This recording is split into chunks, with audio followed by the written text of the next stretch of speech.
We'll now look at different types of studies we can do. We've talked kind of about survey studies, different ways we can collect data for those, and that is one way to do it. Give out a survey, have it answered, bring it back. However, there are a few more that we'll discuss in a little more depth. The first is called an observational study.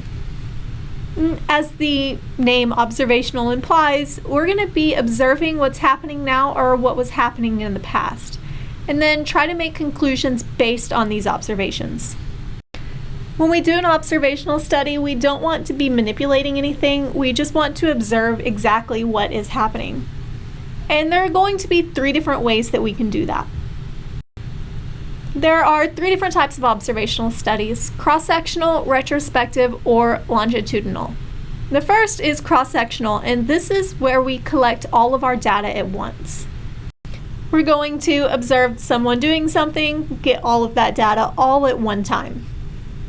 A retrospective study is one where we actually do data collected from using records obtained from the past. So we've had someone else obtain our records in the past, either from another study or for something else, and then we're going to do a different study on it. But the idea is the data comes from the past. Finally, a longitudinal study. This is data that's actually collected over a period of time. This time could be a day, a year, or many years. One of the big longitudinal studies that was done was whenever PBS first started airing Sesame Street, we looked at kids who had watched Sesame Street growing up and didn't watch Sesame Street, and then looked at them back again in high school and see how their grades were and how they were doing. And that would be a longitudinal study. We're collecting data over a period of time and then seeing how things have changed. So these are all observational studies. Next, we'll look at experimental studies. And experiments, we're actually going to manipulate one of our variables and see how that influences the other variable. In an experiment, we actually do need to control something, so we're going to actually manipulate one of the variables and then see its result. And so we do have 2 different types of variables. One is called the independent and the dependent. The independent variable is what we are manipulating. The dependent variable is then the result of the study. As an example, let's suppose we have a new drug to help with blood pressure.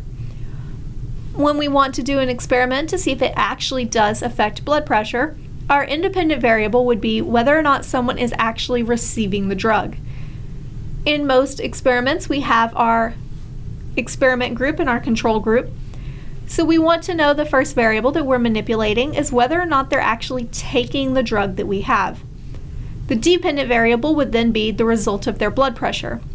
Is it changing at all? And if so, is it changing the way we need it to, whether we want it to be higher or lower, depending on what the drug is supposed to do. So that would be our dependent variable, is the change in blood pressure, whereas the independent is just, are they taking the medication? There are a few things that can go wrong with experiments, though, or things that can actually affect them. The first is known as the Hawthorne Effect. The Hawthorne Effect is where a subject, an individual, changes their behavior because they are in a study. Essentially, someone knows they're being observed, and so they will change their behavior based on that. Another one is known as confounding variables. Confounding variables are things that influence our dependent variable, but we're not controlled for. These are essentially some variables that do actually influence what we're doing, but we didn't think to consider them. They're kind of these background things going on. Maybe it's age or IQ, intelligence level, education level, or maybe it's something simple like everyone in our group is exercising regularly, and that's actually affecting the results. So these are just things that we didn't control for, but they are actually influencing our data. The last one that's probably the most famous one is the placebo effect. This is where individuals will respond favorably because they are in an experiment. This is essentially the mind thinks that it should be getting better, so the body gets better. And these are some of the 3 things that could go wrong in experiments. I'm not saying this list is an exhaustive list, but these are the 3 most common things. So now we have surveys that we could do. We have observational studies, we have experimental studies, and the last type of data and evaluation we can do is a simulation. I won't go into too many datas with the simulation, but this is essentially where we use usually a computer program to represent a real-world phenomena. And this is used when things are extremely difficult or expensive. As an example, if we want to look at a new cooling